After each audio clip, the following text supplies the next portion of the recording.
Students, આ એક તમે દડો જોઈ રહ્યા છો જેને દોરીના આધારે બાંધવામાં આવ્યો છે. જો ન બાંધ્યો હોત તો ક્યાં પડી જાત? નીચે. નીચે પાડવા માટે જવાબદાર બળ કયું? ગુરુત્વાકર્ષી બળ. પણ એનો વિરોધ કોણ કરે છે? તો તમે એમ કહી શકો કે આ જે દોરી છે એ એને ખેંચી રાખે છે. એનું નામ જ ટેન્શન ફોર્સ, જે અહીંયા દર્શાવ્યું. હવે જો કોઈ પદાર્થ આવી રીતે દોરી ઉપર કે તાર ઉપર બંધાયેલો હોય તો ટેન્શન ફોર્સ વડે બંધાયો છે તેમ કહી શકો. વિદ્યાર્થી મિત્રો, આ જુદા પ્રકારનું ટેન્શન છે જે તમે નોર્મલી લેતા હો છો તે નથી.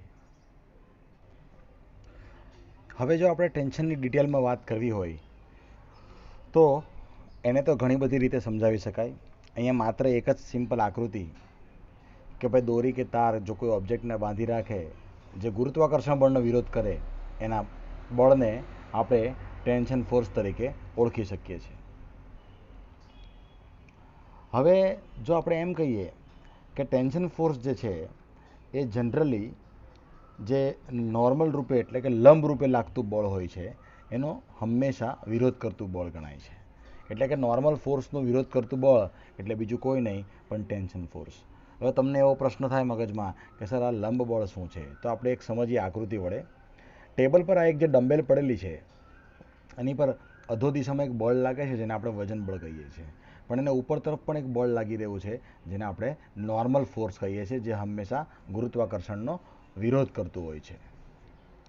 ટેન્શન ફોર્સની વાત થાય તો નોર્મલી તો આપણે એવું જ સમજીએ કે જો કોઈ દડો કે ગોળો દોરી કે તારના છેડે બાંધી રાખેલો હોય તો એને નીચે પડતો હોય તેને અટકાવવા માટે જે લાગતું હોય તેને ટેન્શન ફોર્સ કહેવાય, જેમ આપણે વાત કરી. તો પછી પ્રશ્ન એવો અહીંયા ઉપસ્થિત થાય કે સર આ નોર્મલ ફોર્સનો વિરોધ અહીંયા આ આકૃતિમાં કેવી રીતે ઉત્પન્ન થશે? બરાબર. એટલે તમે એમ કહી શકો કે ટેન્શન ફોર્સ ક્રિએટ કરાવવા માટે હંમેશા ઓબ્જેક્ટને બાંધી રાખવો ખૂબ જ જરૂરી છે. જો બંધાયેલો છૂટી જાય તો ટેન્શન લાગતું નથી. આ દોરો અત્યારે લટકાવેલો છે અને ઓસિલેટ કરી શકે છે. જો આપણે એમ કહીએ કે આના પર આ જે 10 કિલોગ્રામનો બોલ હોય એક્ઝામ્પલ તરીકે અને એને સીલિંગ પરથી લટકાવ્યો છે તો એના પર કેટલું તણાવ બળ લાગી રહ્યું છે? તો આપણે ગણીએ કે T ઇઝ ઇક્વલ ટુ બીજું કોઈ નહીં mg. આપણે નોર્મલી જે ફોર્સની ગણતરી કરતા હોઈએ છીએ એ F is equal to ma ઉપરથી ગણીએ છીએ. પણ અહીંયા જે એ છે વિદ્યાર્થીઓ, તમને એટલું ખબર હશે કે એને પ્રવેગ ગણાય, પણ અહીંયા એ કામ ગુરુત્વ પ્રવેગ કરે છે. એટલે તમે એમ કહી શકો કે એમનું મૂલ્ય 10 કિલોગ્રામ અને જીનું મૂલ્ય 9.81 મીટર પર સેકન્ડ સ્ક્વેર. એટલે ઉપર લાગતા ટેન્શન ફોર્સને નીચે લાગતી ગ્રેવિટેશનલ ફોર્સની વેલ્યુ બેલેન્સ કરે છે. જેથી તમે જો ગણતરી કરવા માંડો તો તમારે આ બેને સરખાવવા પડે, કારણ કે ઉપર લાગતું બળ જ નીચે લાગતા બળ જેટલું થઈ જાય છે. જેથી કેલ્ક્યુલેશન કરો તો ગ્રેવિટેશનલ ફોર્સનું મૂલ્ય ટેન્શન ફોર્સ જેટલું ક્રિએટ થાય અને ન્યૂટનના ગતિના બીજા નિયમ અનુસાર F gravitational is equal to ma લખાય, જેમાં એમની કિંમત 10 કિલોગ્રામ અને એની કિંમત તમે ગુરુત્વ પ્રવેગ g બરાબર 9.81 મીટર પર સેકન્ડ સ્ક્વેર લઈ શકો. અહીંયા કાઉન્સમાં લખ્યું છે કે ડાઉન મતલબ નીચેની દિશામાં લાગે છે. જો તમે આ બેનો ગુણાકાર કરો તો આપણને આન્સર મળે 98.1 ન્યૂટન. તમે એવું સમજ્યા હશો કે આ ન્યૂટન લખવામાં આવ્યું છે, તે એક બળ છે. એકચ્યુઅલી આ વજન બળ જ છે. તો એક ટેન્શન બળ જેટલું થયું છે અને જેની દિશા પણ હોય છે અને તમે એમ કહી શકો કે એ ડાઉન તરફ છે. તો જો ગુરુત્વાકર્ષણ બળનું મૂલ્ય 98.1 ડાઉન તરફ હોય તો એટલું ને એટલું જ બળ ઉપર તરફ લાગતું હશે. તો વિદ્યાર્થીઓ, એક્ઝામના ટેન્શનની ચર્ચા કરીએ છીએ એ ઉત્પન્ન કરવા માટે અને તમારા મગજના થોડા ખોટા ખ્યાલ કે ધારો કે ટેન્શન વિશે તમે કંઈ જુદું વિચારતા હોય એને દૂર કરવા માટે આપણે થોડું એને ડિટેલમાં સમજીએ. તમારા મગજમાં થોડા મિસકન્સેપ્શન હોય કે ટેન્શન કોને કહેવાય તો એ અહીંયા લગભગ દૂર થઈ જશે. તમે એમ કહો કે આપણે જો ટેન્શનને સમજવું છે દોરી વડે ઉત્પન્ન કરશો. એક બ્લોક છે નીચેની સપાટી પર જેનું દળ આપણે એમ સ્વીકાર્યું અને એની પર એક દોરી બાંધી દેવામાં આવે છે અને જો આપણે એને જમણી બાજુ પર ખેંચીએ તો તમે એમ કહેશો કે તમે બળ લગાડ્યું કહેવાય. તો એના કારણે એની વિરુદ્ધ દિશામાં એટલે કે ડાબી તરફ એક બળ ઉત્પન્ન થશે જે તણાવ બળ કહેવાશે, જેના કારણે દોરી તમને ટાઈટ દેખાશે. એકચ્યુઅલી તમે જે બળ લગાવી રહ્યા છો એ જમણી તરફ લાગશે અને આ જે દોરી આખી છે એ તમને ટાઈટ દેખાય છે એની માટે જવાબદાર તણાવ બળ છે. એટલે તમે એમ કહી શકો કે એક છેડા ઉપર તમે બળ લગાડો છો અને બીજા છેડા ઉપર જે ઉત્પન્ન થાય છે તણાવ બળ છે. એક્ઝામ્પલ તરીકે આપણે એમ કહીએ કે આ એક બીજી આકૃતિ છે. આ એક દોરડો અથવા આ દોરડાનો મોટો આડછેદ દર્શાવ્યો છે. એમાં તમે જુઓ તમે 2 પોઈન્ટ બતાવ્યા છે. ધારો કે આપણે એમ નક્કી કરીએ કે આ જમણી બાજુ પર એક બળ લાગે તો આ દર્શાવેલા ભાગ પર તમે એમ કહેશો કે એની બરાબર બાજુનો ભાગ જે છે એ બળ લગાડશે અને એની બાજુના ડાબી બાજુના બીજા ભાગ પર બળ લગાડશે અને આવું ચાલતું જ રહેશે અને એ બળ છેક આ છેડા સુધી પહોંચશે અને તમે એમ કહેશો કે જેના કારણે તમને આખી દોરી ખેંચાયેલી અવસ્થામાં જોવા મળે છે. ખરેખર તો આપણે છેડા ઉપર જ બળ લગાડતા હોઈએ છીએ, તો પછી આખી દોરી કેમ આપણને તણાવ બળમાં દેખાય છે? એની માટે રિસ્પોન્સિબલ રીઝન આવું છે કે જે દોરી પરનો એક કણ છે એની બાજુવાળા કણને ખેંચે, એની બાજુવાળા કણને ખેંચે. જો આમ ક્રમશઃ વધતું રહે તો તણાવ બળનું મૂલ્ય તમે ડિફાઇન કરી શકો છો. એટલે દોરીનો જે અહીંયા વ્હાઇટ કલરનો ટુકડો આટલો બતાવ્યો છે એના દરેકે દરેક બિંદુ પાસે તણાવ બળનું મૂલ્ય હશે અને તમે એને ટેન્શન ફોર્સ ટી વડે અથવા T1 વડે અથવા T' વડે દર્શાવશો. અલગ અલગ પરિસ્થિતિમાં આપણે વાત કરશું. હવે અહીંયા તમે જો તો તમે એમ કહેશો કે બ્લોકને A0 જેટલા પ્રવેગથી ધક્કો લગાવવામાં આવે જમણી બાજુ ઉપર, તો એના કારણે તમે એમ કહેશો કે આ જે તણાવ બળ ક્રિએટ થશે એ હંમેશા એનો વિરોધ કરતી દિશામાં ક્રિએટ થવું જોઈએ. કારણ કે જો વિરોધ ન થાય તો આ દોરી તમને ટાઈટ થયેલી કે ખેંચાયેલી અવસ્થામાં ન જોઈ શકાય. એટલે એનો અર્થ એવો થાય કે જો દોરીને તમારે ટાઈટ જોવી હોય તો અને એ ટેન્શનમાં જોવી હોય, દોરીને ટેન્શનમાં જોવાની છે વિદ્યાર્થીઓ ખાસ, બરાબર? તમારે ટેન્શનમાં નથી રહેવાનું, દોરીને ટેન્શનમાં જોવાની છે. તો ઓબ્જેક્ટને જમણી બાજુ પર ખસેડતા દોરી જો ટાઈટ દેખાય તો એની માટે રિસ્પોન્સિબલ બીજું કોઈ નહીં પણ તણાવ બળ જ છે. હવે વિદ્યાર્થીઓ ખાસ ધ્યાન આપજો. તમે એમ કહો કે આજે આખી સમગ્ર દોરી છે ને આ છેડા ઉપર લાગતું જે તણાવ બળનું મૂલ્ય હશે એની જગ્યાએ આપણે વચ્ચે એક ભાગ વિચારીએ અને જો ત્યાંથી ખેંચીએ તો માત્ર આટલા જ ભાગના કારણે તમે એમ કહેશો કે આ બ્લોક ખેંચાશે. આ પાછળ એક બ્લોક છે એવું સમજીને ચાલજો. તો અને તમે એમ કહેશો તો પછી પ્રોબ્લેમ એવો ઊભો થાય છે કે માત્ર અડધો જ ભાગ ખેંચાશે. તો પહેલા જગ્યા ઉપર એટલે કે જમણી બાજુના છેડેથી ખેંચતા વધારે તણાવ હતું, અહીંયા એના કરતાં ઓછું હતું અને આ છેડા ઉપર એના કરતાં પણ ઓછું થશે. એટલે એનો મતલબ એવો થાય કે દરેકે દરેક બિંદુ પાસે તણાવ બળનું મૂલ્ય જુદું જુદું આવશે, જે એક વેરિયેબલ ફિઝિકલ ક્વોન્ટિટી છે. કારણ કે આ છેડા ઉપર જે બળ લાગશે એ માત્ર બ્લોકને ખેંચશે અને આ છેડા ઉપર જે બળ લાગશે એ આખી દોરી સહિત બ્લોકને ખેંચશે. એટલે એનો અર્થ એવો થાય કે જેમ જેમ તમે આ છેડાથી અંદર જતા જાઓ, જમણી બાજુથી ડાબી બાજુ તરફ જતા જાઓ, તેમ તેમ તણાવ બળનું મૂલ્ય ઘટતું જશે. એટલે આ એક બહુ વધારે પડતો ડિફિકલ્ટ પ્રકારનો પ્રોબ્લેમ ક્રિએટ થવાનો વિદ્યાર્થીઓ. એટલે આ વેરિયેબલ તણાવ બળ છે જેની કેલ્ક્યુલેશન આપણે કરવી હોય તો થોડું મથવું પડશે. ઉદાહરણ તરીકે આ જે બ્લોક છે, આપણે વાત કરી કે બ્લોકની કમ્પેરિઝનમાં આ જે દોરી છે તેને તમારે દળ રહિત સ્વીકારવી પડશે. જો તમે આ દળ રહિત સ્વીકારશો તો આ પ્રોબ્લેમનું સોલ્યુશન લાવી શકાશે. ઉદાહરણ તરીકે તમે એમ કહો કે આ જે દોરી છે વ્હાઇટ કલરની તેની જમણી આખી દોરીના કારણે તમે જે કંઈ પણ બળ લગાડશો એમાં જમણી બાજુ જે બળ લગાડશો એના લગભગ તેટલું જ મૂલ્ય એના ડાબી સાઈડના છેડા ઉપર ક્રિએટ થશે. હવે આપણે એમ કહીએ કે આપણે કેલ્ક્યુલેશન કરવી છે આના માટેની, તો સૌથી પહેલાં તો આપણે એનો ફ્રી બોડી ડાયાગ્રામ દોરશું. આ જે બ્લોક તમે જોઈ રહ્યા છો એની પર નીચે તરફ લાગતા બળનું નામ ગુરુત્વાકર્ષી બળ, બરાબર, જેને આપણે કહીએ છીએ નોર્મલી m/g વજન બળ, બરાબર. m એટલે માસ, g એટલે ગુરુત્વ પ્રવેગ. ધારો કે આના માસનું મૂલ્ય તમે વ્યાખ્યાયિત કરો તો કેલ્ક્યુલેશન પણ કરી શકાય. એ નીચે તરફ જ લાગવાનું છે એટલે બ્લોકનું વજન બળ હંમેશા અધો દિશામાં લાગતું હશે, જેનો વિરોધ ઉપર લાગતા લંબ બળ વડે થવાનો છે. અને અહીંયા તમે પાછું એવું વિચારજો કે બીજા કોઈ પ્રકારના બળો જવાબદાર નથી. એટલે આ જે મેં દર્શાવ્યું એ લંબ બળને કહેવામાં આવે, નોર્મલ ફોર્સ F નોર્મલ. તો નીચે લાગતું બળ વજન બળ અને ઉપર લાગતું બળ નોર્મલ બળ. એટલે વજન બળનો વિરોધ કરતું બળ નોર્મલ બળ. હવે જે જમણી બાજુ પર તમે આજે દોરી જોઈ રહ્યા છો એ દોરી પર લાગતા ટેન્શન ફોર્સનું મૂલ્ય આપણે T1 કીધું છે. તો જો આ દોરીને અહીંયા દર્શાવીએ તો તમે એમ કહેશો કે આ જે વ્હાઇટ કલરનું જે બતાવવું છે એ દિશામાં એક બળ લાગી રહ્યું છે અને જે બળને આપણે ટેન્શન ફોર્સ તરીકે સ્વીકારશું. તો તમે એને એક નામ વડે દર્શાવી શકશો, જેને ટેન્શન ફોર્સ કહેશો. પણ હવે આપણે અહીંયા ફ્રી બોડી ડાયાગ્રામ દોરવાની છે, તો બધા બળો સંતુલનમાં આવે એવું દર્શાવવાનો પ્રયત્ન કરવો પડશે, જેથી કરીને તમે એમ કહેશો કે ચલો આ ઉપર નીચે લાગતા બળો તો એકબીજાને બેલેન્સ કરી ગયા, બરાબર. પણ એ જ પ્રમાણે જો આ જમણી બાજુ લાગતું બળ અને એ જ પ્રમાણે જો ડાબી બાજુ લાગતું બળ એકબીજાને બેલેન્સ કરી નાખે, અને જો સપાટીની વાત કરો અને સપાટી પર કોઈ પણ પ્રકારનું ઘર્ષણ ન લાગતું હોય, તો તમે એમ કહેશો કે આ તણાવ બળનો કોઈને કોઈ વિરોધ તો કરશે જ, કારણ કે સંતુલન સ્થાપવા માટે હંમેશા કોઈને કોઈ બળ જવાબદાર છે. તો આ તણાવ બળ કોણે ક્રિએટ કર્યું?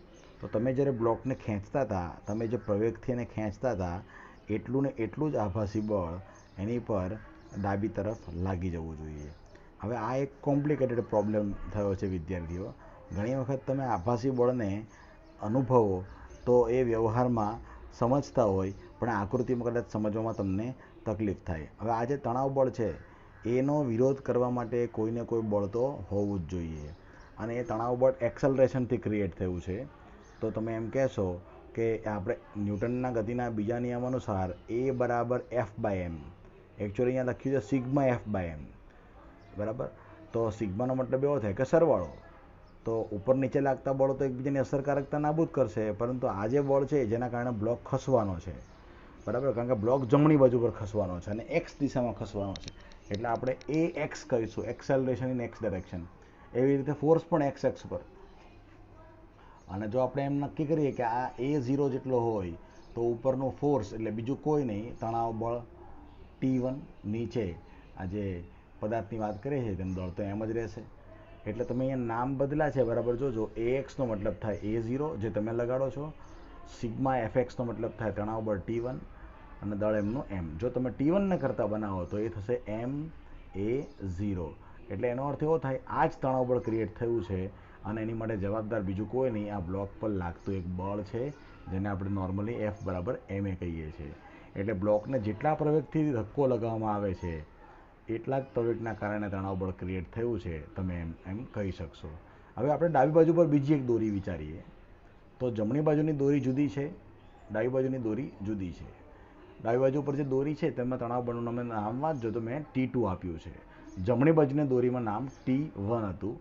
હવે આપણે લેફ્ટ સાઈડ પર વાત કરીએ તો એને અપોઝિટ ડાયરેક્શનમાં વિચારીએ, એટલે કે ડાબી સાઈડ પર વિચારીએ, તો તમે અહીંયા દર્શાવી શકો કે તણાવ બળનું મૂલ્ય ઊંધી દિશામાં T1 કરતાં ઊંધી દિશામાં T2 વડે દર્શાવીએ, બરાબર.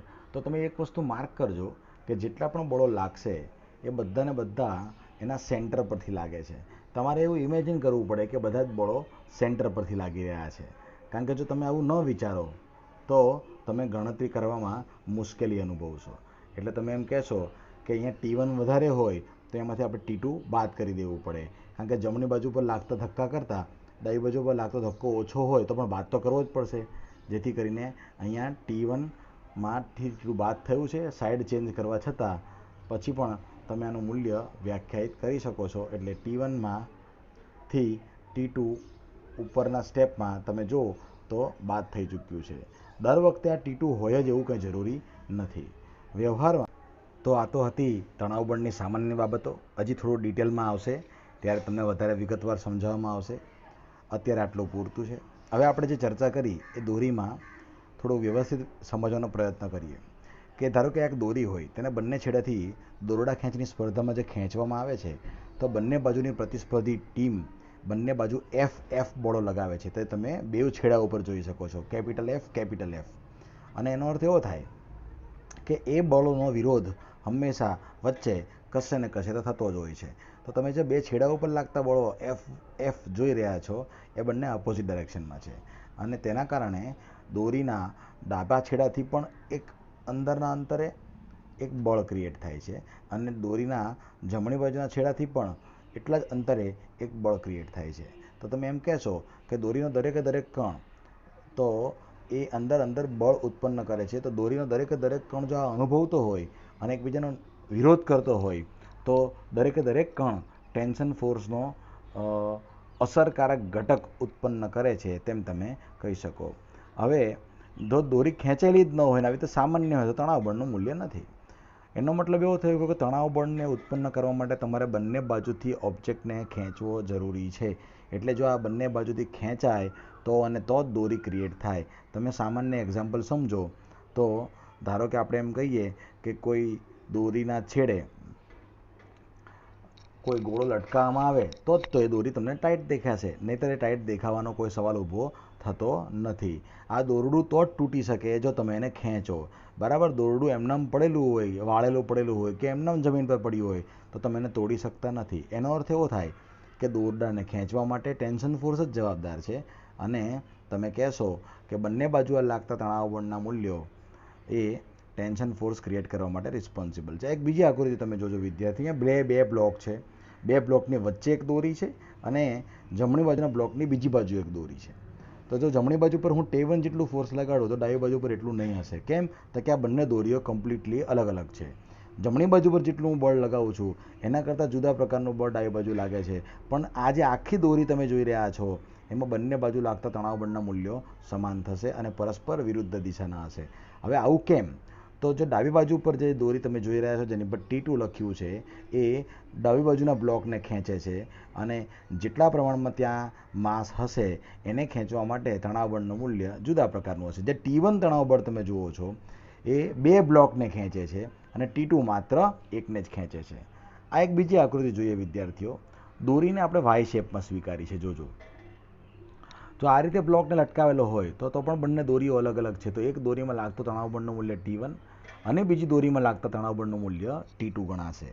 જો કે અસરકારકતા બંનેની થશે અને આ બંનેને બેલેન્સ કરતું બળ, એક બળ જે એને અધો દિશામાં લાગવાનું છે તે તમે એમ કહેશો કે બ્લોકના વજન બળને બેલેન્સ કરતું હશે. જો આ તંત્ર સંતુલનમાં હોય તો તમે એમ કહેશો કે બધા જ બળો એટલે કે T1 tension force, T2 tension force અને ત્રીજું બળ જે અહીંયા દર્શાવવામાં નથી આવ્યું પણ એ આ બ્લોકનું વજન બળ ગણાય, જે હંમેશા અધો દિશામાં હોય, જેને આપણે T3 કહી શકીએ અથવા તમે એને mg કહી શકો, જે એને બેલેન્સ કરી નાખશે. જોકે અહીંયા તો ઘટક પાડવા પડશે વિદ્યાર્થીઓ. બરાબર, એની વિગતવાર ચર્ચા આપણે પછી કરીશું. સામાન્ય આકૃતિમાં ધારો કે આ એક દોરી હોય, એના છેડા પર હું F જેટલું બળ લગાડતો હોય અને તો તમે એમ કહેશો કે બળ x અક્ષ પર લાગી રહ્યું છે. બરાબર વિદ્યાર્થીઓ, તો તમે એમ કહેશો કે જે દોરીની લંબાઈ છે બરાબર એને આપણે કોન્સ્ટન્ટ સમજીએ છીએ. કેમ? તો કે દોરીમાં એવો ગુણધર્મ નથી કે એ ખેંચાઈ જાય, કારણ કે આ એક સ્થિતિસ્થાપકતાનો ગુણધર્મ ધરાવતી દોરી નથી. બરાબર, અને સામાન્ય દોરી છે. તો એનો મતલબ એવો થઈ ગયો કે ઉત્પન્ન કરેલા બળ F વડે તમે એમ કહેશો કે એક અંદરની દિશામાં આકારમાં તમને ચેન્જ જોવા મળે છે. ધારો કે તમારું આ બળ 100 ન્યૂટનનું હોય બરાબર, તો તમે એમ કહેશો કે એટલું જ બળ અંદર દિશામાં લાગે જેને 100 ન્યૂટન ગણાય. ધારો કે તમારું આ બળ 50 ન્યૂટનનું હોય તો તમે એમ કહેશો કે એ પણ 50 ન્યૂટનનું હોય. એટલે એનો અર્થ એવો થાય કે તમારા બાહ્ય બળના કારણે જ ઉત્પન્ન થયેલું બળ એના જેટલું જ એની દિશા પરસ્પર વિરુદ્ધ દિશામાં હશે અને એ જ તમારું તણાવ બળ ગણાશે. બરાબર વિદ્યાર્થી મિત્રો, તો વિદ્યાર્થીઓ નવા ટોપિક સાથે નવા લેક્ચરમાં ફરીથી મળીશું. ત્યાં સુધી સુરક્ષિત રહો, ઘરે રહો. Take care, good bye.